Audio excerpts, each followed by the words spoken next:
morning, good afternoon, good evening, everyone. Good to see you back and welcome to the channel. And please don't forget to like, subscribe, and share. Humanity has defined itself using sound and music. But what is the real power of sound? And can music be used as a tool to control the minds of people? It's well established that all things resonate. But would you go as far as saying that feelings are a form of vibration? It's about what other people are doing. It's not about the science. You can use music to change actions and behaviors of human beings. Do you think that's actually part of a hidden political agenda?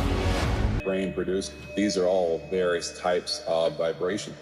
This particular tuning was just harsh enough that made it good for crowd control. The bottom line about the tuning thing is how do we relate to other people? If music is a tool that we use to heal and to feel better, can it also be used to cause harm?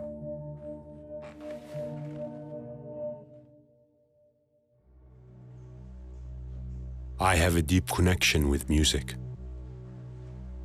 For me, music is divine, a form of energy that affects us even if we are unaware of it. I am convinced music has the power to heal, soothe, and bring joy, as well as do the opposite. I have always liked numbers and mathematics, and music is mathematics. Rhythm, chords, and tuning all have to do with numbers. And numbers in music have to do with vibration. Vibration is everywhere, in sound, image, movement, even in our cells. Our very own heartbeat is a vibration. This could be why music has a special effect on us. There is a theory about shared resonance which links between our consciousness and vibration. Tam Hunt, a scientist and specialist in the philosophy of mind, is behind this theory. He also wrote the book Eco, Ego, Eros. I want to ask you about a paper that you wrote and about the relationship between consciousness and vibration. In today's conventional physics, it's well established that all things resonate at some frequency, and that just means everything's vibrating. There's always some movement, some vibration, some resonance. When certain things come into proximity to each other, they start to, in many cases, resonate at the same frequency. That allows for a combination of those items into a larger resonant whole. When you have these tiny things resonating together, their little bit of consciousness in that piece of matter combines, then it goes up a hierarchical scale of complexity from the very simplest things to complex things like humans. So the way I vibrate can have an effect on or influence people that are around me? It does, yeah. Right now, there's various levels of vibration. You are speaking to me, and your vocal cords are making a vibration through the air, being picked up by your computer's audio, then being sent up by my computer's speakers to my ear. It resonates my sensory apparatus in my ear, which then goes through various other types of resonance to my brain, and I experience your voice and the meaning of your words in my mind. So that's one level. There are other levels of resonance, and what we're saying in our general resonance theory of consciousness is that everything is simply a series of nested hierarchies of shared resonance. When you have parts of the brain that resonate together, this is also called coherence. When you are conscious, you have various parts of the brain that connect through these large-scale shared coherences, shared resonance. When you are sleeping, you have very high delta rhythms, and the various parts of the brain are kind of doing their own thing. It's not chaos per se, but it's definitely far less coherent than when you're conscious. So consciousness is related to resonance. But would you go as far as saying that ideas and feelings are a form of vibration. Yeah, for sure. Anything that your brain produces, whether it's a feeling of hunger or irritation or happiness, these are all various types of vibrations of shared resonance. And we can then, over time, develop a library of waveforms associated with certain ideas, with intentions, with, feelings. And then that is basically the external representation of those feelings. According to Tam Hunt, our feelings, our thoughts, are also a form of vibration. We vibrate like music. What would happen if the entire vibration of music as a whole changes to a different frequency? Would we notice? This object is called a tuning fork. It was invented in the year 1711. It vibrates at a particular frequency of 432 hertz, or 432 vibrations per second. The musical scale has 7 notes. Each one of them corresponds to a particular vibration. And when you tune an instrument, you match the La note or A note above middle C to the vibration of the tuning fork. Then you tune the rest of the notes using this as your reference. In the 20th century, it was recommended by an international conference that the A above middle C note should be tuned to a standard of 440 hertz or 440 vibrations per second.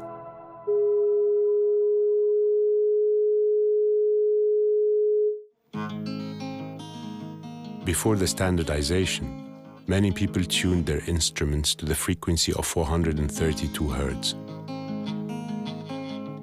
And some people claim that tuning your instrument to this frequency produces a sound that feels more natural, and that the standardization to 440 hertz was not an innocent decision.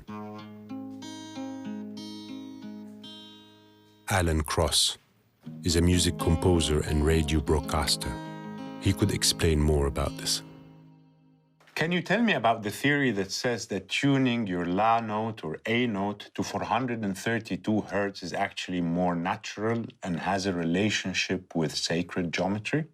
We have to go all the way back to Pythagoras, who came up with a divine series of ratios between tones.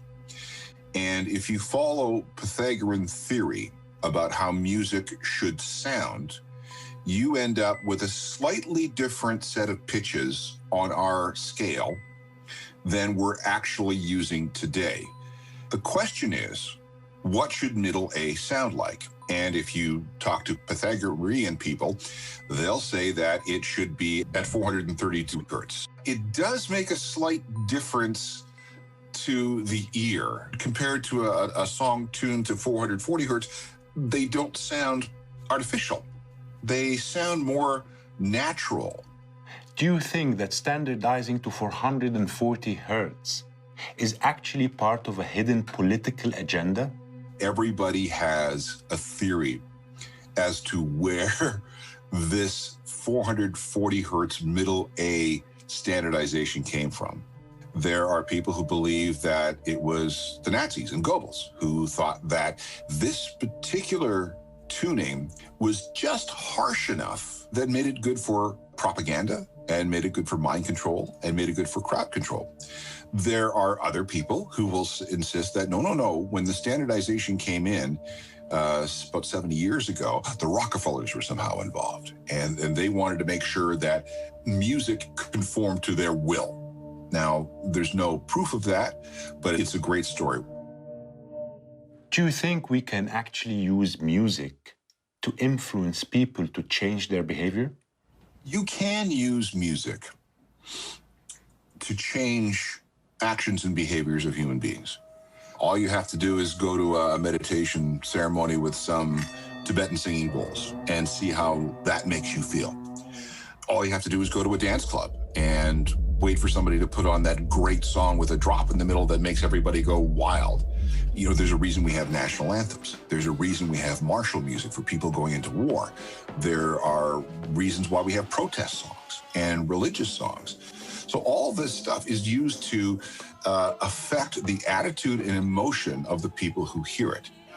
So if we go back to our 432, 440 hertz conspiracy, you can see why some people believe that if there was a cabal, an Illuminati type group that could change the way music was presented to the planet, well, then this may have some interesting crowd control, propaganda, mind control aspects. Whether it's true or not, whether somebody actually thought this through all the way and actually implemented it so that it works, that's another story.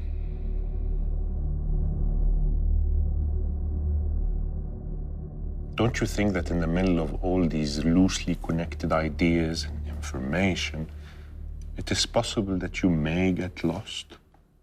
This is exactly why I ask questions, to be able to discriminate between reality and randomly and loosely connected ideas. But sometimes reality is just some randomly and loosely connected ideas.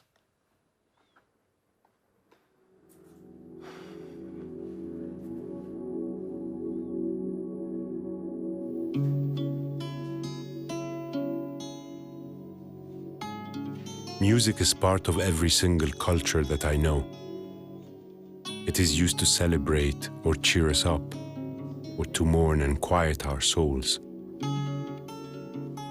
Music is vibration, and music is mathematics.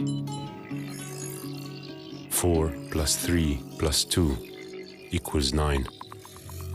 And this, to some people, is a divine number. The composer Giuseppe Verdi was a big supporter of the 432 tuning. That's why this tuning system is also called Verdi's Law. It is thought to be a pure tone, mathematically consistent with the patterns of the universe. It vibrates with phi, also known as the golden ratio, a ratio found in geometrical shapes of nature and even in our DNA.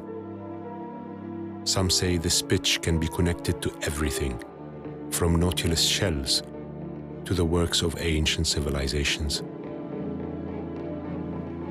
Some people argue that 432 hertz resonates with 8 hertz, the Schumann resonance, the fundamental electromagnetic beat of the Earth. Maybe that's why it feels better.